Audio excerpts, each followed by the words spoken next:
suami meninggal dunia, isteri wajib bayar hutang suami. Ataupun isteri yang meninggal dunia, suami wajib tolong bayar hutang isteri ke? Jadi, video ini kita akan sembang mengenai adakah suami ataupun isteri yang meninggal dunia, mereka ini wajib bayar hutang pasangan dia. Jom.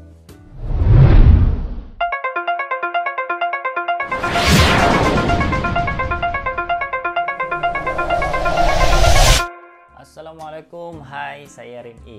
Apa khabar semua? Saya harap anda semua sentiasa berada dalam keadaan sihat walafiat dan sentiasa mematuhi SOP yang telah ditetapkan oleh kerajaan bagi memutuskan rantaian COVID-19. Okey, video lepas saya ada kongsikan mengenai penama dan juga hibah.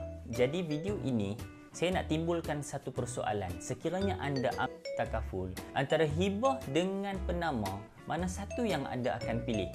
Adakah hibah, adakah penama, ataupun kedua-duanya sekali? Saya yakin ramai orang khususnya di Malaysia ini akan ada hutang ataupun cenderung untuk berhutang. Contoh macam apa? Hutang beli kereta, hutang beli motor ke, hutang beli rumah, ataupun hutang beli perabot dekat Seng Heng ataupun Koth Mammoth waktu musim raya. Jadi, ramai orang akan cenderung untuk berhutang. Apa hukum kita nak selesaikan hutang kita? Jadi, berdasarkan hadis riwayat Bukhari, saya hanya baca maksud saja. Aku adalah lebih penting bagi orang-orang mukmin daripada diri mereka sendiri. Sesiapa yang meninggal dunia sedangkan masih berhutang dan tidak dapat diselesaikan, maka kami akan melunaskannya. Siapa yang meninggalkan harta, maka serahkan kepada warisnya. Hadis riwayat Bukhari dan Muslim. Jadi hadis itu jelas menunjukkan bahawa walaupun seseorang ini telah meninggal dunia, dia tetap perlu melunaskan hutang. Kalau kita tengok apa kesan-kesan kalau kata kita tak melunaskan hutang walaupun kita dah meninggal dunia, berdasarkan hadis riwayat Muslim, saya hanya baca maksud saja. Diampunkan dosa bagi orang yang terkorban mati syahid, kecuali jika ia mempunyai hutang kepada manusia. Hadis ini hadis riwayat Muslim. Berbalik kepada awal video yang saya terangkan tadi, yang saya timbulkan persoalan tadi, kalau suami meninggal dunia, adakah isteri wajib bayar hutang suami? Tak wajib. Isteri tidak wajib bayar hutang suami. Manakala sebaliknya, kalau kata isteri meninggal dunia, suami tidak wajib bayar hutang isteri. Siapa yang wajib bayar? Waris yang wajib bayar.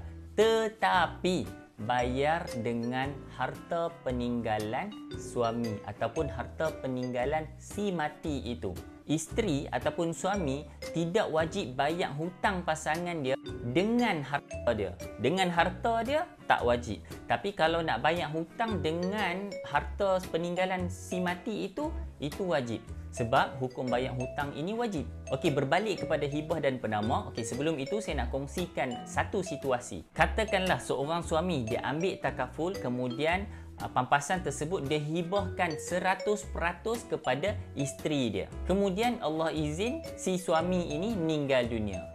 Adakah anda boleh jamin bahawa isteri itu akan tolong bayar hutang anda apabila dia dapat satu jumlah ratusan ribu ringgit yang dia tak pernah dapat sebelum ni dalam akaun bank? Tak pernah dapat ratusan ribu. Tiba-tiba tengok-tengok dalam bank ada ratusan ribu ringgit. Adakah anda boleh jamin bahawa isteri anda akan tolong bayar hutang anda setelah anda meninggal dunia? Kita dah mati dah. Jadi belum tentu, walaupun kita tahu isteri itu sayangkan kita waktu kita hidup, tapi bila kita dah meninggal, kita belum tentu ataupun kita tak jamin bahawa isteri itu akan jelaskan hutang kita dengan duit hibah tadi. Sebab apa? Kalau kita berbalik kepada nature tadi, hibah tidak akan lalu faraid. Hibah ini tidak akan diagihkan mengikut hukum-hukum faraid sebab hibah itu adalah harta isteri, bukan harta peninggalan suami, sebab kita dah bagi hibah semasa kita hidup. Tetapi apabila kita letak penama, jadi harta yang di bawah penama itu akan menjadi harta pusaka. Jadi apabila harta pusaka, sekiranya kita tengok balik video yang saya buat sebelum ini di bawah tajuk penama, apabila ianya jadi harta pusaka, Bermaksud waris-waris wajib selesaikan beberapa tapisan sebelum mereka ambil harta itu agihkan mengikut hukum faraid. Yang pertama apa? Pengurusan jenazah. Okey, dia kena selesai dulu pengurusan jenazah. Yang kedua, hutang piutang. Okey, di sini yang memainkan peranan. Bermaksud apabila jadi harta pusaka, waris wajib ambil harta pusaka itu untuk selesaikan hutang-hutang si mati dulu. Yang ketiga adalah harta sepencarian sekiranya mereka sudah berkahwin. Yang keempat, waris perlu tolak hibah, wasiat dan wakaf. Jadi di sinilah kalau kata kita hibah, kita kena tolak dulu hibah. Maksudnya dia dah jadi harta si isteri. Berbalik kepada ayat awal tadi, ianya dah jadi hak isteri.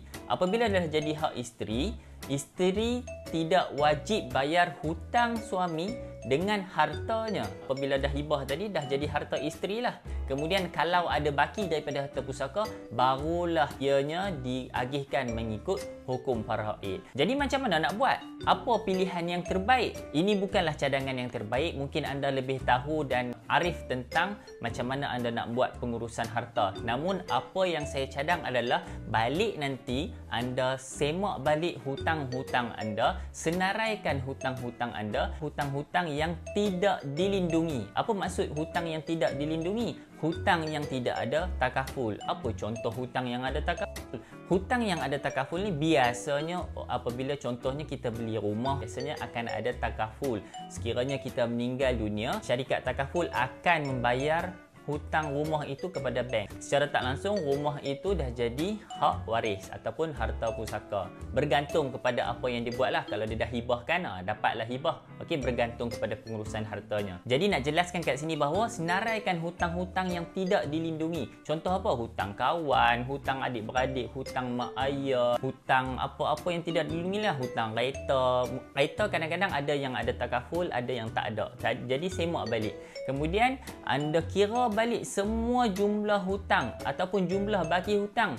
Senaraikan balik, campur semua. Jangan tulis jumlah pinjaman. Contohnya apa? Kalau kata kita pinjam 100,000, kita dah bayar dah 30,000. Jadi baki ada 70,000. Jangan tulis 100,000, tulis 70,000. Maksudnya baki hutang semasa apabila kita nak isi penama ataupun hibah tersebut. Jadi dah dapat jumlah tu, jumlah itu kita letak di bawah penama. Sebab saya ulang, penama itu akan menjadi harta pusaka. Harta pusaka akan melalui tapisan-tapisan sebelum diagihkan mengikut faraid. Kemudian baki daripada pampasan yang anda ambil di dalam takaful itu, letaklah hibah terpulang. Nak letak hibah kepada isteri ke, kepada anak ke, ataupun kepada ayah, terpulang. Sebab itu kita memang nak bagi kat dia supaya dia dapat gunakan untuk meneruskan hidup dia, nak jaga anak-anak kita, kemudian nak terus sara hidup, beli makan, rumah dan sebagainya. Kalau kata kita letak 100% kita bagi hibah dekat isteri, belum tentu isteri anda akan melunaskan hutang anda setelah anda meninggal dunia. Melainkan isteri ada ihsan untuk menyelesaikan hutang dia. Ihsan ni apa? Dengan jasa baik dia nak tolong selesaikan hutang si suami. Jadi anda lebih tahu pasangan anda, terpulanglah kepada anda. Namun ini adalah langkah-langkah untuk kita berhati-hati dan kita nak kita punya roh diangkat oleh Allah Subhanahu Wa Taala tanpa hutang, insya-Allah. Jadi itu saja untuk video kali ini. Saya harap anda jelas mengenai penama dan hibah mana satu yang kita nak pilih. Jangan lupa like dan subscribe channel RM Azman dan kongsikan kepada rakan-rakan anda sekiranya video ini bermanfaat untuk anda. Okey, terima kasih kerana sudi menonton sehingga saat ini. Kita jumpa lagi di video-video akan datang. Assalamualaikum. Bye-bye. Kru, kru, kru, kru, kru.